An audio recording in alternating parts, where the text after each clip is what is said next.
الشيطان الرجيم. بسم الله الرحمن الرحيم.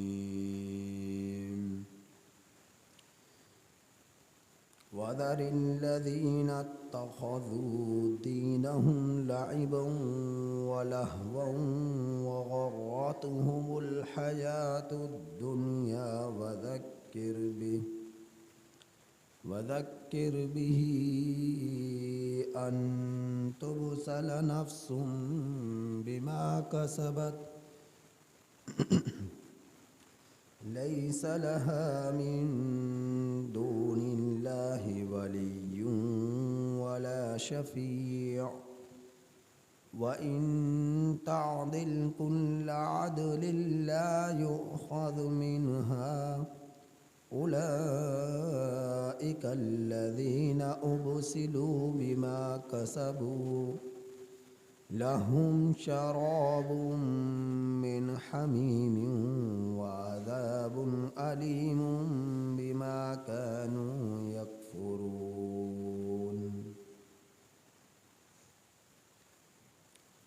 یہ سورۃ الانعام کی آیت نمبر 70 آپ حضرات کے سامنے تلاوت ہے. اس آیت کریمہ کا ترجمہ یہ ہے: وَذَرِ الَّذِينَ اتَّخَذُوا، اور آپ چھوڑ دیجئے ان لوگوں کو جنہوں نے بنا رکھا ہے دینہم، اپنے دین کو، جنہوں نے بنایا اپنے دین کو، لعب کھیل، ولہو اور تماشا،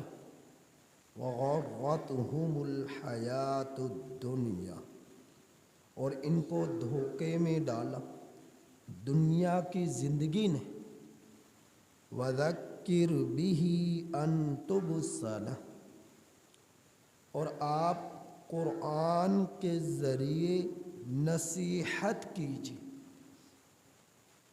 کہ ان تبسل نفس، یہ کہ نہ گرفتار کیا جاوے کوئی نفس، بما کسبت، بسبب اپنی کمائی کے، لیس لہا، نہیں ہے اس کے لیے، من دون اللہ، اللہ سے نیچے نیچے یعنی اللہ کے سوا، ولی، نہ کوئی حمایتی، ولا شفیع اور نہ کوئی سفارشی، نہ ہوگا اس کے لیے اللہ سے نیچے نیچے یعنی اللہ کے سوا، ولی، نہ تو کوئی حمایتی، ولا شفیع اور نہ ہی کوئی سفارشی، وَإِن تَعْدِلْ اور اگر فدیہ دے، کل عدل، پورا فدیہ، اور اگر فدیہ دے پورا فدیہ، لا یؤخذ منہا، تو اس سے لیا نہ جاوے گا، اولئک الذین ابسلوا، یہی وہ لوگ ہیں کہ جنہیں گرفتار کیا جائے گا بسبب ان کاموں کے جو انہوں نے کمائے، لہم، ان لوگوں کے لیے، شراب، پینا ہے، من حمیم، کھولتے ہوئے پانی سے، وعذاب علیم، اور دردناک عذاب ہے، بما، بسبب اس کے، کانوا یکفرون، جو یہ لوگ انکار کیا کرتے تھے. پچھلی آیات کریمہ میں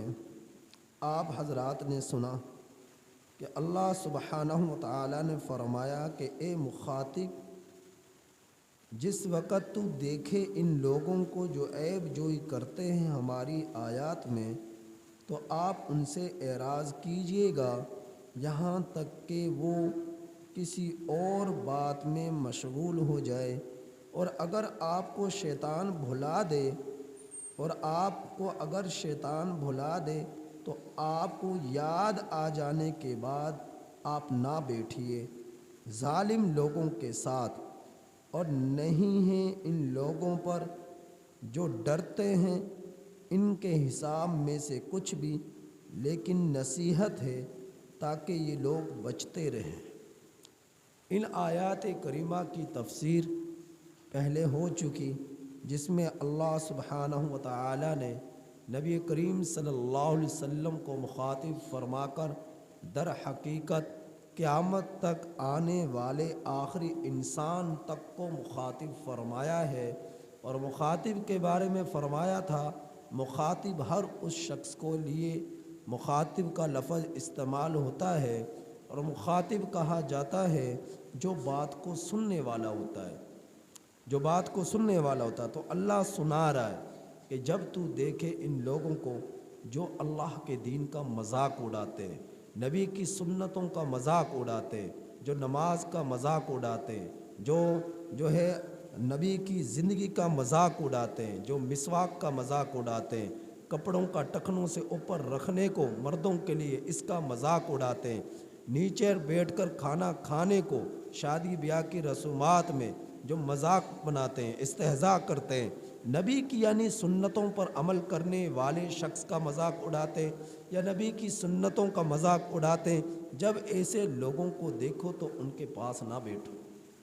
ایسے لوگوں کے ساتھ نہ بیٹھو جو نبی کی زندگی کا مذاق اڑائیں، جو اللہ کے احکامات کا مذاق اڑائیں، دین اسلام شریعت اسلام کا مذاق اڑائے، تو اللہ نے یہ حکم دیا کہ ایسے لوگوں سے تم اعراض کرو، ایسے مجالس سے تم اعراض کرو، ایسے لوگوں کے پاس نہ بیٹھا کرو۔ تو آج کی آیات کریمہ میں اللہ سبحانہ و تعالی نے فرمایا کہ آپ چھوڑ دیجئے ان لوگوں کو جنہوں نے بنایا اپنے دین کو کھیل اور تماشا، ان لوگوں کو چھوڑ دیجئے، کھیل اور تماشا جنہوں نے اپنے دین کو بنایا۔ اب اللہ سبحانہ و تعالی ایسے لوگوں کو چھوڑنے کا حکم دے رہے کہ جو نبی دین کا مذاق اڑاتے ہیں۔ دین سے مراد ایک تو یہی دین ہے، دین اسلام، یہ برحق دین ہے، یہی سچا دین ہے، دین اسلام۔ تو اس دین کا مذاق اڑاتے ہیں، دین کے بارے میں استہزاء کرتے ہیں، تو دنیا کی زندگی نے ان لوگوں کو دھوکے میں ڈال دیا۔ تو اللہ تعالیٰ فرما رہے ہیں آپ ان لوگوں کو چھوڑیے اور آپ ایسا کیجئے، قرآن کے ذریعے ان لوگوں کو نصیحت کیجئے، کہیں ایسا نہ ہو اپنے برے کاموں کے جو ہے عوض یہ اللہ رب العزت کے عذاب میں گرفتار کیے جاویں، اللہ کی پکڑ میں آ جائے، گرفت میں آ جائے۔ تو آپ ان کو قرآن کے ذریعے نصیحت کرتے رہیے، کہیں دنیا کی زندگی نے جو ان کو دھوکے میں ڈالا ہے اور رب کے دین کا یہ مذاق اڑاتے ہیں، دین اسلام کا مذاق اڑاتے ہیں، تو آپ ان کو نصیحت کرتے رہیے قرآن کریم کے ذریعے کہ کہیں ایسا نہ ہو ان کے اس استہزاء کے عوض ان لوگوں کو اللہ اپنے عذاب میں گرفتار کر ڈالے اور یہ اللہ کی پکڑ میں آ جائے۔ تو فرما رہے اللہ تعالیٰ کہ وہ وقت ایسا ہوگا کہ جب اللہ ان سے حساب و کتاب لے گا، جن لوگوں نے اللہ کے دین کا مذاق اڑایا، استہزاء کیا اور اسے کھیل اور تماشا سمجھا، دنیا کی زندگی کو ترجیح دی، آخرت کی زندگی کو بھلا بیٹھے، تو کل قیامت کے دن جب رب کے دربار میں ان کی پیشی ہوگی تو اللہ تعالیٰ فرما رہے وہ وقت ایسا ہوگا کہ دنیا کے اندر کوئی کسی معاملے میں پھنس جاتا ہے تو اپنے کسی دوست کو، اپنے کسی چاہنے والے کو، اپنے کسی عزیز کو، اپنے کسی پیارے کو، قریبی کو جو کسی عہدے پر ہوتا ہے تو اس سے، یا کوئی طاقتور ہوتا ہے یا کوئی کسی کے تعلقات اچھے ہوتے ہیں تو بطور سفارش کے اس کو لے آتا ہے، یا پھر کوئی فدیہ دے کر اپنی جان چھڑا لیتا ہے، کہیں پر پھنس گیا کچھ پیسے دے دیے اور اس کی جان چھوٹ گئی، جس طرح کا آج کل ہر جگہ پر ہو رہا ہے۔ کسی بھی معاملے میں چلے جاؤ، کسی کے بجلی کا بل کا مسئلہ ہے، گیس کے بل کا مسئلہ ہے، کوئی جیل میں پھنس گیا، کوئی کسی چلان میں پھنس گیا، گاڑی کا چلان ہوگا، تو جس معاملے میں بھی دیکھو ہر چیز پر رشوت لی جاتی ہے، پیسے دو اور جان چھڑاؤ۔ تو یہ چیز آج کے دور میں تو بہت آسان ہو گئی۔ تو اللہ کے اللہ رب العزت فرما رہے کہ وہ دن ایسا ہوگا، دنیا میں تو تم نے فدیہ دے کر اپنی جان چھڑا لی، پیسے دے کر جان چھڑا لی، لیکن اللہ کے دربار سے تم پیسے دے کر جان نہیں چھڑا سکتے، فدیہ دے کر جان نہیں چھڑا سکتے، کیونکہ اللہ فرما رہے وہ اس وقت نہ کوئی تمہارا حمایتی ہوگا نہ تمہارا کوئی دوست ہوگا۔ من ذا الذی یشفع عنده الا باذنہ، اللہ تعالیٰ فرما رہے کہ اللہ کے اجازت کے بغیر کوئی اللہ کے دربار میں سفارش نہیں کر سکے گا، رب کی اجازت کے بغیر۔ تو دنیا میں تو تم سفارشیں کروا لیتے ہو، لیکن قیامت کے دن کوئی سفارش نہیں کرا سکے گا۔ تو یہ اللہ کے دین کا مذاق جو اڑا رہے اور استہزاء جو کر رہے، جن کے بارے میں میرا اللہ نے دوسرے مقام پر ارشاد فرمایا کہ ما کان صلاتهم عند البیت الا مکاء وتصدیہ، کہ بیت اللہ کے پاس ان لوگوں کے نہیں ہوتی نمازیں سوائے تالیاں بجانے کے اور سیٹیاں بجانے کے، تو ان کی اس کے علاوہ کوئی نماز نہیں ہوتی۔ تو مذاق اڑایا کرتے تھے، نماز بیت اللہ کے گھر کے سائے تلے ہے، سیٹیاں بجا رہے، سیٹیاں مار رہے، تالیاں بجا رہے، تو استہزاء کرتے۔ تو اللہ تعالیٰ فرما رہے ان لوگوں کا انجام کل قیامت کے دن ایسا ہوگا کہ نہ ان کا کوئی حمایتی ہوگا نہ ان کا کوئی سفارشی ہوگا۔ تو اللہ تعالیٰ فرما رہے وَإِن تَعْدِلْ، اور اگر یہ لوگ فدیہ دے، کل عدل، پورا فدیہ، لا یؤخذ منہا، تو ان لوگوں سے فدیہ لیا نہ جائے گا۔ اگر دے بھی تو البتہ تو وہاں پر ہوگا کسی کے پاس کچھ نہیں ہوگا سوائے برہنہ بدن کے، لباس تک نہیں ہوگا۔ تو فرمایا کہ وہاں پر دینے کے لیے کچھ بھی نہیں ہوگا سوائے ایک دھڑ کے، ان کے پاس کچھ نہیں ہوگا۔ تو اللہ فرما رہے ہیں کہ بالفرض اگر یہ دیں بھی تو ان سے نہیں لیا جائے گا۔ اولئک الذین ابسلوا بما کسبوا، یہی لوگ ہیں جو گرفتار کیے جائیں گے بسبب ان کاموں کے جو انہوں نے دنیا کے اندر رہتے ہوئے برے کام کیے، بری کمائی کی اور اللہ کے نافرمانیاں کرتے رہے، دین کا مذاق اڑاتے رہے، تو ان کی سزا کیا ہوگی؟ اللہ سبحانہ و تعالیٰ فرما رہے لہم شراب من حمیم، ان کے لیے کھولتا ہوا پانی ہوگا۔ میرے نبی نے فرمایا کہ یہ کیفیت ہوگی جہنمی کی کہ اسے پیاس لگے گی، وہ پانی مانگے گا تو اسے پانی البتہ دیا نہیں جائے گا، جب زیادہ اصرار کرے گا تو جہنم کے فرشتے اسے جب پانی پیش کریں گے، وہ پانی ایسا ہوگا جو ابلتا ہوا ہوگا، کھولتا ہوا ہوگا، گرم ہوگا، انتہائی تیز۔ اور فرمایا کہ جب وہ اسے بھی پینے کے لیے تیار ہوگا، پیاس اس قدر شدت کی ہوگی، اور جب وہ اس کھولتے ہوئے پانی کو پیے گا، ہونٹوں سے لگائے گا تو اس کے ہونٹ جل کر گر جائیں گے۔ ایک روایت میں ہے کہ ہونٹ، نیچے کا ہونٹ جو ہے ٹھوڑی کے نیچے تک چلا جائے گا اور اوپر کا ہونٹ پیشانی تک چلا جائے گا اس کھولتے ہوئے پانی کو پی کر، اور جب اسے وہ اپنے حلق سے نیچے اتارے گا تو فرمایا کہ ایک ایک گھونٹ کر اتارے گا، پورا کا پورا پانی وہ ایک ساتھ پی نہ سکے گا،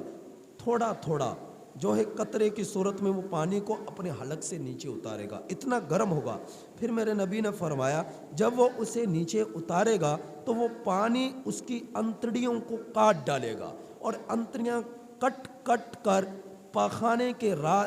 راستے سے اس کی باہر نکل پڑیں گی، اور پھر میرے اللہ کے حکم سے دوبارہ اس کی ان انتڑیوں کو اللہ رب العزت اس کے جسم میں ڈالے گا، اور یہ معاملہ اس کے ساتھ ہوتا رہے گا۔ تو یہ عذاب ہوگا ان لوگوں کے اوپر جو رب کے دین کا مذاق اڑاتے رہے، نبی کی زندگی کا مذاق بناتے رہے اور نبی کی سنتوں کا مذاق بناتے رہے۔ تو اللہ تعالیٰ فرما رہے ان لوگوں کے لیے لہم شراب من حمیم، کھولتا ہوا پانی ہوگا، وعذاب علیم بما کانوا یکفرون، اور دردناک عذاب ہوگا۔ کیوں ہوگا یہ عذاب؟ کیوں پئیں گے یہ کھولتا ہوا پانی؟ اس لیے کہ یہ رب کی ذات کا انکار کرتے رہے، نبی کی زندگی کا انکار کرتے رہے، دین اسلام کو جھٹلاتے رہے اور صحابہ کے زندگی سے رخ موڑتے رہے، تو اللہ تعالیٰ ان کو شدت کا عذاب دے گا، دردناک عذاب یہ دے گا جس سے دل دہل جائے، جس سے آنکھیں پھٹ جائیں، جس سے جو ہے چہروں کی رنگت جاتی رہے۔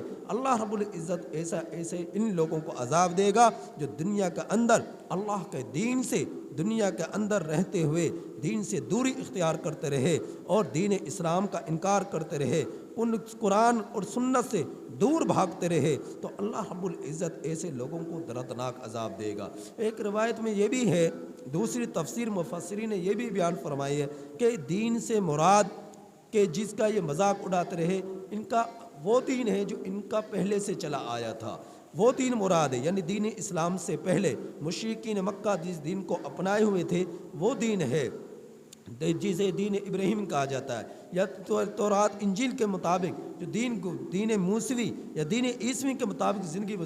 گزارتے رہے، یعنی یہود و نصارہ، لیکن انہوں نے اس دین کے بھی لحاظ نہ رکھا، کیونکہ اس زمانے میں جو وہی دین برحق تھا۔ جب اللہ کے رسول صلی اللہ علیہ وسلم تشریف لے آئے تو سارے دین منسوخ ہو گئے، اب اگر کوئی دین تھا تو وہ دین اسلام ہی تھا، اسی پر عمل کرنے میں نجات تھی۔ تو ان لوگوں نے، یہود و نصارہ نے اپنے دین کو بھی نہ چھوڑا، اس کا بھی وہ مذاق اڑاتے رہے، یہاں تک کہ جب دین اسلام آیا تو اس کا بھی مذاق اڑاتے رہے، نہ اس دین کا لحاظ رکھا نہ اس دین کا لحاظ رکھا، اس کا بھی مذاق اڑایا، اس کا بھی مذاق اڑایا، تو اللہ رب العزت نتیجتاً ان کو دردناک عذاب دیں گے اور عذاب میں ان کو گرفتار کریں گے، سوائے ان لوگوں کے جنہوں نے قرآن کریم سے نصیحت پکڑی اور قرآن کریم کو تھامے رکھا، قرآن کریم پر عمل کرتے رہے، نبی کی زندگی کو اپناتے رہے، حدیث اور سنت کے مطابق زندگی بسر کرتے رہے۔ اللہ تعالیٰ ایسے لوگوں کی حفاظت فرمائے گا۔ باقی ان کے علاوہ